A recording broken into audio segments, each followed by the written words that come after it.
ایک تفسیر میں بھی عرض کیا، بعض لوگوں کو ایسا لگتا ہے کہ رمضان میں لوڈ شیڈنگ ہوتی ہوگی، کچھ خزانہ خدا میں بچت کے لیے لوگوں کو بھوکا اور پیاسا رکھا جاتا ہے، کچھ رزق بچا لیا جائے۔ نادانو، اللہ رب العزت جو پوری کائنات کا رزاق حقیقی ہے، اسے کسی چیز کی کمی نہیں ہے۔ یہ روزے جو فرض کیے گئے خزانے میں بچت کے لیے نہیں، بلکہ ہمارے جسموں کی اور ہماری روحوں کی اصلاح کے لیے، ہماری روحوں کی اصلاح اور جسموں کی اصلاح کے لیے ہمیں تقویٰ ملے۔ میں آپ کو بتاتا ہوں، ایک سوال میں آپ سے پوچھتا ہوں، آج رمضان میں یہ بہت ضروری ہے، کیونکہ رمضان ہونے کے بعد بھی سب کو پتا ہے کہ چاند دکھتے ہی اللہ شیطانوں کو قید کر لیتا ہے، یہ سب کو پتا ہے۔ حدیث پاک میں بھی سرکش جنات اور شیطان دونوں قید ہو جاتے ہیں۔ ہم بلیم ڈالتے تھے شیطان پر کہ ہم سے برائیاں ہو گئی، گناہ ہو گئی، کیوں؟ ارے شیطان ایسا کرا دیا، شیطان ویسا کرا دیا۔ اب رمضان میں کون کرا رہا ہے؟ شیطان تو ہے نہیں، پھر فجر میں سوتا کیوں ہے؟ بغیر نماز پڑھے ٹانگ پھیلائے ویسی نماز قضا کر رہے ہیں۔ کون سا شیطان تمہیں سلایا؟ ابھی تو شیطان ہے نہیں۔ ابھی بھی بہت سارے لوگ چوری کا کھانا نہیں چھوڑتے، بہت سارے لوگ جھوٹ، دغا، غیبت یہ رمضان میں بھی نہیں چھوڑتے ہیں۔ تو یہ ان کو کون سا شیطان کروا رہا ہے؟ کون سا شیطان یہ برائیاں کرواتا ہے؟ اس کے جواب کے لیے ایک چیز سمجھنا ضروری ہے۔ یہ بات تو مشہور ہے کہ ساری برائیاں شیطان کرواتا ہے، ابلیس کرواتا ہے نا؟ لیکن آپ کو وہ واقعہ معلوم ہے جب آدم علیہ السلام کو اللہ تعالیٰ نے پیدا کیا اور سارے فرشتوں سے کہا کہ سجدہ کرو، کل ہی کی تفسیر میں نے عرض کیا، اس میں ابلیس بھی تھا۔ ابلیس بھی اس وقت بہکا ہوا نہیں تھا، گمراہ نہیں تھا، وہ اچھا تھا۔ ابلیس تو بہت عبادت کرنے والا تھا اللہ تعالیٰ کی، تو اس نے اللہ کے حکم کو ٹال کر آدم کو سجدہ نہیں کیا، غرور میں کھڑا رہا، نافرمانی کیا۔ تو اب میں یہ سوال کرتا ہوں کہ ہر ایک کو گمراہ کرنے والا شیطان ہے، تو شیطان کو کس نے گمراہ کیا تھا؟ اس کو کس نے روکا سجدہ مت کرنا آدم کو؟ کوئی ہے بہکانے والا؟ ارے وہ تو پہلا ابلیس ہے، اس سے پہلے تو کوئی ابلیس تھا ہی نہیں، اس سے پہلے تو کوئی شیطان تھا ہی نہیں۔ شیطان کو کس نے روکا کہ تو بڑا ہے، تو بلند ذات والا ہے، آدم مٹی سے بنا ہے؟ یہ خیال کس نے ڈالا؟ کون سا شیطان تھا اس سے پہلے؟ یہی بات سمجھنے کی ہے۔ محدثین نے مفسرین نے فرمایا، ابلیس کو جس چیز نے سجدہ کرنے سے روکا وہ نفس امارہ ہے، وہ نفس ہے جو آج بھی تمہارے ساتھ ہے۔ ہاں، شیطان تو قید ہو جاتا ہے رمضان کے شروع ہوتے ہی، لیکن نفس تو ساتھ میں رہتا ہے۔ اب پتہ چلا کہ رمضان میں جو کچھ بھی غلطیاں یا کوتاہیاں یا گناہ کچھ لوگوں سے سرزد ہوتے ہیں تو یہ نفس کے پجاری ہیں، نفس ان کے ساتھ ہے، یہ نفس کی غلامی میں آ گئے اور نفس کے شکار ہو گئے۔ اسی لیے قرآن میں اللہ تعالیٰ نے اپنے رسول سے بھی یہ فرمایا، اَرَأَيْتَ مَنِ اتَّخَذَ إِلَٰهَهُ هَوَاهُ أَفَأَنْتَ تَكُونُ عَلَيْهِ وَكِيلًا۔ اے رسول، کیا آپ نہیں دیکھتے کچھ لوگ ایسے ہیں جنہوں نے اپنے نفسانی خواہشات کو اپنا خدا بنا لیا ہے، اپنی خواہشات کو اپنا خدا بنا لیا ہے۔ اے رسول، کیا آپ ایسوں کی سفارش کریں گے، ایسے لوگوں کی وکالت کریں گے؟ یعنی رب تبارک و تعالیٰ نے فرمایا کچھ لوگ وہ ہیں جو اپنی خواہشات کی پوجا میں ہیں۔ کیا مطلب خواہشات کی پوجا؟ کیا مطلب ہے اپنے خواہشات کے پیچھے چلنا؟ مطلب یہی ہے کہ جو دل میں آیا اس بندے نے یہ سوچ لیا اسے کرنا ہی ہے مجھے، یہ خواہشات کے پیچھے چل رہا ہے۔ ہاں، تمہیں آرام کی فکر ہوئی، تم نے خدا کے فرمان کو ٹال دیا لیکن اپنی نفس کی سن لیا۔ اللہ تبارک و تعالیٰ کا حکم کچھ اور ہے لیکن تمہاری طبیعت کچھ اور چاہ رہی ہے۔ رب تبارک و تعالیٰ کا حکم تھا صبح صبح تمہیں اپنے گھر بلا رہا تھا، لیکن تم نے اس کی نہیں سنی، اپنے من کی سنی، اپنے نفس کی۔ تو یہی تو ہوا نفس کی پوجا، یہی ہے نفس کی عبادت۔ نفس کی پرستش، جس کو قرآن میں کہا گیا ہے کہ کچھ لوگ ایسے ہیں جنہوں نے اپنی خواہشات کو خدا بنا لیا ہے. یہ نفس امارہ جس کے بھی اوپر حاوی ہو جاتا ہے، اچھے اچھوں کو یہ ان کا تقوی بھسم کر دیتا ہے، ایمان سے بھی دور کر جاتا ہے. اس لیے میرے عزیزو، میں جو عرض کرنے جا رہا ہوں وہ یہ ہے کہ ہمارے لیے زندگی میں سب سے بڑا چیلنج اپنے نفس امارہ سے لڑنا. آپ کو پتہ ہے رسول پاک صلی اللہ تعالیٰ علیہ وسلم ایک جہاد سے جب واپس مدینے تشریف لا رہے تھے، وہ جہاد بہت سخت تھا، صحابہ زخمی تھے، بہت گھماسان کی لڑائی ہوئی تھی، لیکن جب واپس مدینے آ رہے تھے تو میرے آقا نے ایک جملہ فرمایا تھا، رجعنا من الجہاد الاصغر الى الجہاد الاکبر. اے میرے صحابہ، ہم چھوٹے جہاد سے بڑے جہاد کی طرف جا رہے ہیں. صحابہ نے پوچھا اس سے بڑا جہاد اب کون سا ہے یا رسول اللہ؟ میرے آقا صلی اللہ علیہ وسلم فرماتے ہیں، اے میرے صحابہ، اپنے نفس سے لڑنا اب یہ بڑا جہاد ہے. نفس سے لڑنا بڑا جہاد ہے. میرے عزیزو، یہ خواہشات کو ہی ختم کرنا ہو، اس نفس کو اگر کنٹرول میں لانا ہو تو کیا کرو گے؟ نفس امارہ سب کے پاس ہے. قرآن میں مولا فرماتا ہے وَمَا أُبَرِّئُ نَفْسِي إِنَّ النَّفْسَ لَأَمَّارَةٌ بِالسُّوءِ إِلَّا مَا رَحِمَ رَبِّي. کوئی اپنے نفس سے بچ نہیں پائے گا سوائے وہ شخص جس پر میرا رب رحم فرمائے. اللہ کا رحم جس پر ہو گیا وہ اپنے نفس سے بچ جائے گا. میں آپ کو ایک دعا بتاتا ہوں. حضور پاک صلی اللہ علیہ وسلم اگر دعا کرتے تھے تو اس سے آپ کو اندازہ ہو جائے گا کہ یہ کتنی امپورٹنٹ چیز میں آپ کے سامنے کہہ جا رہا ہوں. کون سی؟ حضور جب دعا کرتے تھے تو یوں کہتے تھے اللہ کی بارگاہ میں، اللہم لا تکلنی الی نفسی طرفۃ عین. اے اللہ تو مجھے میرے نفس کے حوالے ایک منٹ کے لیے بھی مت دینا، تو اپنی حفاظت میں رکھ. حضور جب یہ دعا کرتے تھے کہ مجھے میرے نفس کے حوالے ایک منٹ کے لیے، طرفۃ عین کہتے ہیں پلک جھپکنے کے برابر، اتنے ٹائم کے لیے بھی اے اللہ تو مجھے میرے نفس کے حوالے مت کرنا، تو اپنی حفاظت میں رکھ. سید الانبیاء جب یہ دعا کرتے ہیں تو اندازہ کرو اے مومنو، نفس کی تباہ کاریاں کیا کیا ہیں. یہ کتنوں کو ہلاک کر دیتا ہے، کتنوں کا عمل ضائع کرتا ہے، کتنوں کا ایمان ختم کرتا ہے. اب میں جو بات کہہ رہا ہوں وہ یہ توجہ سے سنو. یہ نفس امارہ جس نے شیطان کو بھی گمراہ کیا، شیطان کو بھی بہکا دیا، یہ نفس آدم کو سجدہ نہ کرنے کا جو غرور پیدا کیا، یہی نفس امارہ تھا. اس نفس امارہ کو اگر کوئی کنٹرول کرا سکتا ہے تو وہ ماہ رمضان المبارک ہے. بس یہی ہے رمضان کی فضیلت.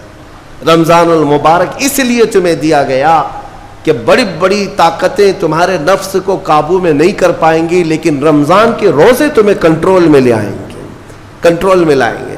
اب سمجھ میں آیا کہ روزے کیوں رکھائے جا رہے ہیں؟ ارے گرمیوں کی شدت ہے، ادھر حلق سوکھا جا رہا ہے، پیٹ پیٹ سے لگ جاتا ہے. ان لوگوں کو پوچھو روزہ کیسا ہوتا ہے جو مزدوری کرتے ہیں، ان لوگوں سے پوچھو جو دن بھر کام کاج کرتے ہیں. میرے عزیزوں، روزے رکھنے کے بعد کیا رب تبارک و تعالی کسی کو اس کی طاقت سے زیادہ تکلیف دینا چاہتا ہے؟ نہیں میرے عزیزوں، وہ رحمان ہے. اس نے جب تمہیں ماں کے پیٹ میں 9 مہینے رزق دیا تو کیا کائنات میں نہیں دے گا؟ تمہیں ماں کے پیٹ میں بھی رزق دیتا رہا. تم جب دنیا میں آئے، تمہارے ماں کے سینے میں خون سے دودھ کس نے بنایا؟ تمہارے رزق کا انتظام کرنے والا وہ خدا. اگر تمہیں حکم دیتا ہے کہ صبح سے لے کر شام تک بھوکے رہو تو یہ اس کا ظلم نہیں بلکہ یہ عین کرم ہے. اللہ تبارک و تعالیٰ کا رحم ہے تم پر کہ وہ مولا ہماری اصلاح چاہتا ہے کہ ہمارے اندر تقوی آ جائے، جسم میں بھی اور روح میں بھی. اب ایک اور بات میں آپ کو بتا دوں. میں نے ایک بات پڑھی تھی نفس کے متعلق، یہ نفس امارہ. اسی لیے امام غزالی رحمۃ اللہ تعالیٰ علیہ نے فرمایا اللہ کی جو مخلوق ہے وہ 3 طرح کی ہے. ایک فرشتے، دوسرے انسان، تیسرے جانور. یہ 3 الگ الگ قسم کی مخلوق ہیں، کیونکہ اللہ تعالیٰ نے تینوں کو جو چیزیں دی ہیں ان میں فرق ہے. فرشتوں کو اللہ نے عقل دیا ہے، نفس نہیں ہے. نفس، شہوت، برائی کرنے کی خواہش فرشتوں کے اندر ہے ہی نہیں، وہ سوچ بھی نہیں سکتے برائی کرنے کا. فرشتوں کو اللہ نے عقل دیا ہے، اور عقل عزت والی چیز ہے. اور جانوروں کو اللہ نے نفس دیا ہے، عقل نہیں. عقل والے نہیں ہیں جانور، عقل والے نہیں، لیکن نفس ہے، شہوت ہے. شہوت بھی ہے، نفس بھی. لیکن انسان ایک ایسی مخلوق ہے جسے اللہ نے عقل بھی دیا ہے، نفس بھی دیا ہے. مطلب یہ ہے کہ تمہیں اللہ نے ایک چیز فرشتوں والی دی ہے، ایک چیز جانوروں والی بھی دی ہے. دونوں تمہارے اندر ہے، عقل بھی ہے، نفس بھی ہے. لیکن امام غزالی فرماتے ہیں توجہ، جو بندہ نفس ہونے کے باوجود گناہوں سے اپنے آپ کو بچا لیا، وہ بندہ فرشتوں سے بھی افضل ہے. کیوں؟ فرشتے اس لیے بچے ہوئے ہیں کہ ان کے پاس نفس ہے ہی نہیں، اور تم بچ رہے ہو تو کمال کی بات ہے. نفس ہوتے ہوئے بھی گناہ سے بچ گیا تو اس انسان کا مقام فرشتوں سے بھی اعلیٰ ہے. لیکن ساتھ ہی امام غزالی یہ بھی فرماتے ہیں عقل ہونے کے باوجود اگر گناہوں سے نہیں بچتا تو پھر وہ جانوروں سے زیادہ ذلیل ہے، کتے اور خنزیر سے بھی گیا گزرا ہے. کیونکہ جانور تو بیچارہ معذور ہے، اسے عقل نہیں ہے، نفس ہے. تمہارے پاس عقل ہے، اس کے باوجود حرام کاریاں کر رہے ہو تو جانوروں سے زیادہ گر گئے. فیصلہ تمہارے ہاتھ میں ہے کہ تم کون سی زندگی گزارنا چاہتے ہو. کون سی؟ کہ تم نفس کے پجاری بن جاؤ یا عقل کا صحیح استعمال کر کے فرشتوں والی صفات پر عمل کرو. عزیزان گرامی وقار، نفس اور عقل یہ جو دو چیزیں ہیں ان کو میں آپ کے سامنے تھوڑا سا کھول کر کے عرض کرتا ہوں. عقل جو ہے عزت والی چیز ہے، جسے بھی دی گئی ہے وہ عزت والا ہے. کیوں عزت والی ہے یہ عقل؟ پوری دنیا میں عقل کا ہی تو کمال ہے. جس کے پاس عقل ہے وہ بادشاہ ہے، جس کے پاس عقل ہے وہ لوگوں کو ہانکتا ہے، پوری دنیا کو ادھر سے ادھر کر سکتا ہے. عقل.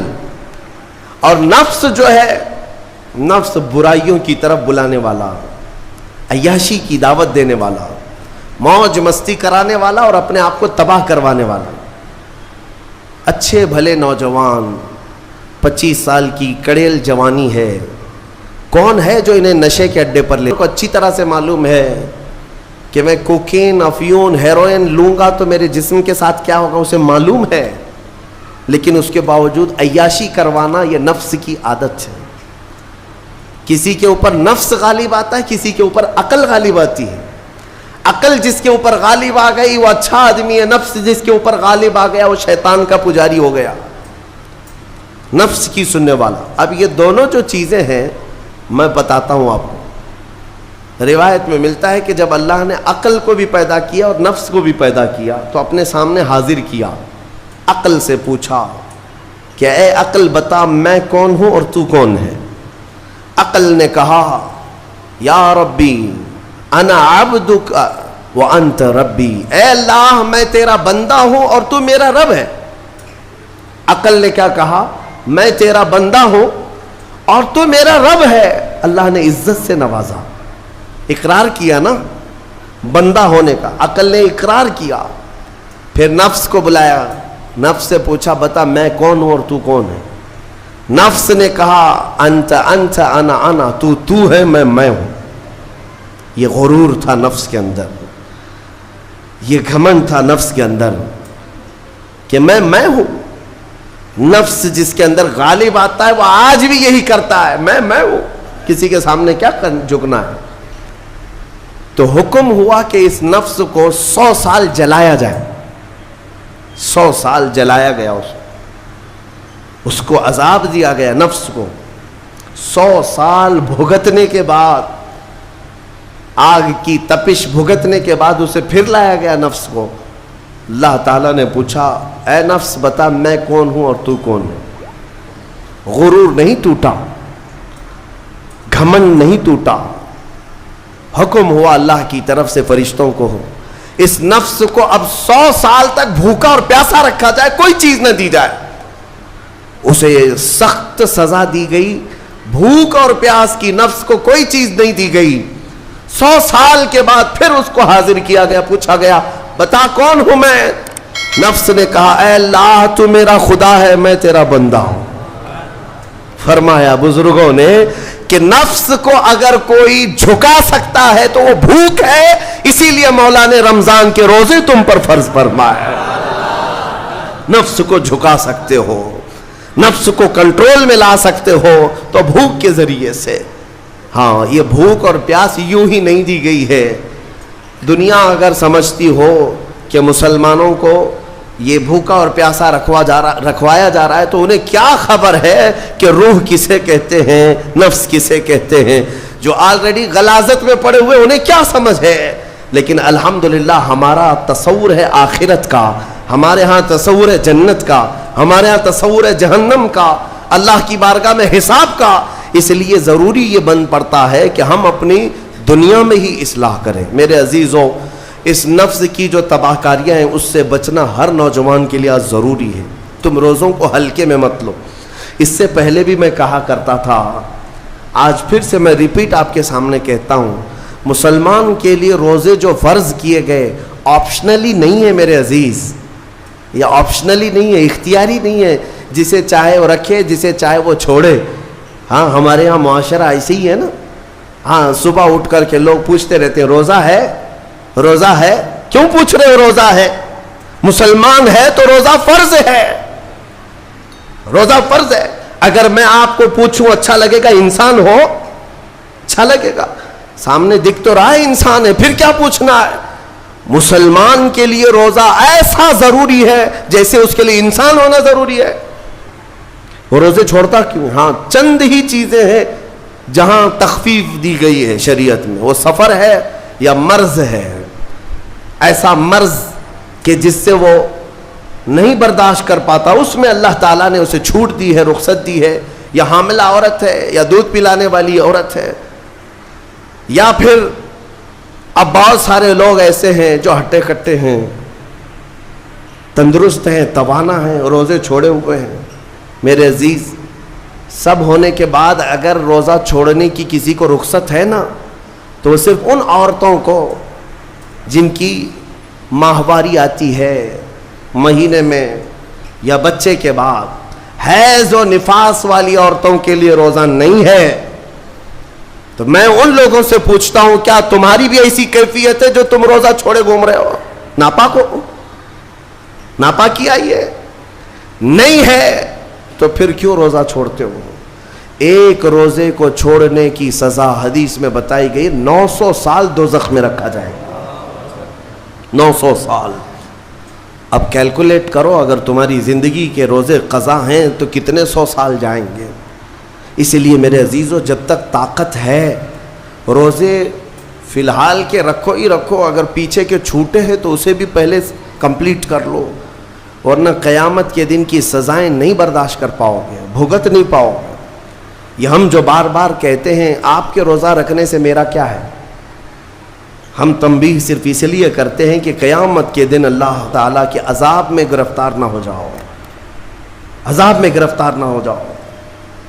اور ہمارے بزرگوں نے ہمیں تعلیم دی ہے کہ اللہ تعالیٰ جب 11 مہینے کھلاتا پلاتا ہے اور وہی مولا 1 مہینہ اگر حکم دے تو یہ کس قدر بندے کی ناانصافی ہے کہ اپنے مولا کے حکم کو پیٹ پیچھے ڈالتا ہے اور پھر کھاتا پیتا رہتا ہے. کیا اسے اپنے رحمان کی رضا کی اتنی بھی فکر نہیں ہے کہ یہ میرے مولا کی رضا ہے روزہ؟ اسی لیے تو اس مولا نے فرمایا روزہ میرے لیے ہے اور اس کی جزا کچھ نہیں, میں خود بندے کا ہو جاؤں گا. الصوم لی وانا اجزا بہ. اور ایک حدیث میں عجزی بھی پڑھا گیا, یعنی روزہ میرے لیے ہے اور میں ہی اس کی جزا ہوں, میں ہی اس کی جزا ہوں. مطلب یہ ہے کہ دوسرے اعمال کی جزا میں جنت ہے, محلات ہے, الگ الگ ثواب ہے, لیکن روزے کے متعلق مولا نے فرمایا میں خود ہی اس کی جزا ہوں. تجھ سے تجھی کو مانگ کر مانگ لی ساری کائنات, جس کا خدا ہو گیا اس کی ساری کائنات. میرے عزیزوں, اللہ تبارک و تعالیٰ اگر کسی بندے کا ہے تو پھر اس کے کیا کہنے. اچھا ایک اور اس میں حکمت یہ ہے، روزہ جو رکھا جاتا ہے یہ بندے اور اللہ کے بیچ کا راز ہے، دوسرے کسی کو پتہ نہیں۔ میرا روزہ آپ کو نہیں معلوم، آپ کا روزہ مجھے نہیں معلوم۔ چہرہ دیکھ کر کے کچھ بھی کہا جا سکتا ہے، ہاں چہرہ دیکھ کر کسی کا روزہ پتہ چلے گا؟ آپ کل سحری کر کے نیت کر کے روزے سے آئے ہیں، کسی کی پیشانی پہ تو لکھا نہیں ہے کہ یہ روزے دار ہے، آپ نے کہا ہم نے مان لیا، لیکن حقیقت کیا ہے یہ تم جانو گے، اللہ ہی جانے۔ بہت سارے تمہارے پاس موقع ایسے آتے ہیں جب ایک ایک گھونٹ نگل سکتے ہو، وضو کے بیچ میں، غسل کے بیچ میں، جب کوئی نہ دیکھ رہا ہو تب چٹکیاں لے کر اندر ڈال سکتے ہو، کوئی نہ دیکھ رہا ہو۔ لیکن بندے اور مولا کے درمیان کا ایک راز ہے روزہ۔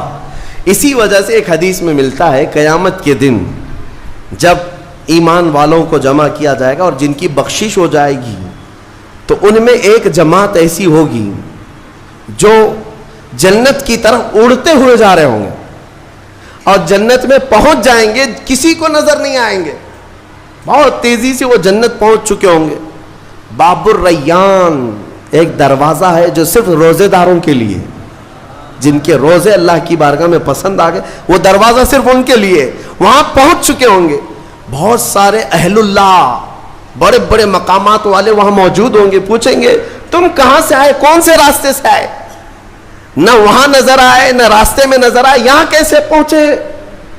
تو وہ کہیں گے کہ اللہ تبارک و تعالیٰ نے ہمیں روزوں کی وجہ سے یہ مقام دیا۔ رب تعالیٰ کی طرف سے ارشاد ہوتا ہے کہ ان بندوں نے دنیا میں جو روزہ رکھا تھا وہ سب سے چھپا ہوا تھا، کسی کو پتہ نہیں تھا روزہ ہے یا نہیں، اس لیے جب میں نے ان کے روزے قبول کیے تو سب سے چھپا کر انہیں جنت کی طرف بھیج دیا۔ وہاں پر بھی یہ جزا دی گئی۔ میرے عزیزوں، فضیلتیں بہت ساری ہیں، سب کو پتہ ہے، لیکن میں جو کہہ رہا ہوں وہ یہ ہے کہ اگر اپنے نفس کو کنٹرول میں لانا ہو تو یہ روزے شرط ہیں۔ ایک صحابی حضور کی بارگاہ میں آئے، جوان تھے، کہا کہ یا رسول اللہ صلی اللہ علیہ وسلم، جوان ہو چکا ہوں، شادی کی عمر ہے، لیکن شادی کرنے کی طاقت نہیں، مال نہیں، اسباب نہیں، کیا کروں؟ شادی نہ کرے تو گناہوں کی طرف چلے جائیں، خواہشات ہیں انسان کی۔ تو جانتے ہیں میرے آقا صلی اللہ تعالیٰ علیہ وسلم نے کیا فرمایا کہ اگر استطاعت ہے تو شادی کر لے ورنہ روزہ رکھ لے۔ شادی کے بدل ڈائریکٹ کون سی چیز؟ روزہ۔ فرمایا اس لیے کہ روزہ تمہاری شہوت کو ختم کرتا ہے، تمہارے اندر صبر قائم کرتا ہے۔ عزیزان گرامی، حدیث پاک کا یہ مفہوم میں آپ کے سامنے رکھ رہا ہوں۔ تربیت میں میرے آقا نے ان نوجوانوں سے کہا جن کی شہوت غالب ہے، جو گناہوں کی طرف زیادہ جا سکتے ہیں، ان کے لیے فرمایا گیا وہ روزہ رکھیں، کنٹرول میں رہیں گے۔ صرف رمضان کا ہی نہیں، سال میں اور بھی دنوں میں روزہ رکھو تاکہ تمہارا نفس قابو میں رہے، کنٹرول میں رہے۔ میں چند مہینے پہلے کچھ نوجوانوں کی کثرت کو دیکھ رہا تھا جو اپنے جسم کو شیڈول بنانے کے لیے، مینٹین کرنے کے لیے ڈائٹ پلان تیار کر رہے تھے۔ تو اس میں ایک بہت ہی بڑے ڈاکٹر ہیں جنہوں نے ڈائٹ پلان دیا، تو اس میں انہوں نے مینشن کیا کہ ہفتے میں ایک دن بھوکا رہنا چاہیے، صبح سے شام تک۔ وہ نان مسلم ہے۔ میں نے پوچھا تھا کہ یہ آپ کے ڈائٹ پلان میں کس لیے ہے؟ تو انہوں نے اس کی سائنٹیفک وجہ بتائی کہ ہفتے بھر میں ہم جو کچھ بھی کھاتے ہیں، کچھ ایسی چیزیں جمع ہو جاتی ہیں جن کو پگھلنے کا موقع ہی نہیں ملتا، ہم بار بار کھاتے رہتے ہیں، اس پر چیزیں جمع ہوتی رہتی ہیں۔ ایک دن ہفتے میں اگر اپنے پیٹ کو خالی چھوڑ دیا جائے تو فاسد مادے گل کر کے باہر نکل جائیں گے اور صحت ہمیشہ صحیح رہے گی۔ یہ دنیا کہہ رہی ہے۔ میرا مولا بغیر حکمت کے کوئی چیز تم پر فرض نہیں فرماتا۔ جس نے ہمارے جسموں کو بنایا، جس نے ہماری روح کو بنایا، وہی زیادہ بہتر جانتا ہے کہ ہمارے حق میں کیا چیز اچھی ہے۔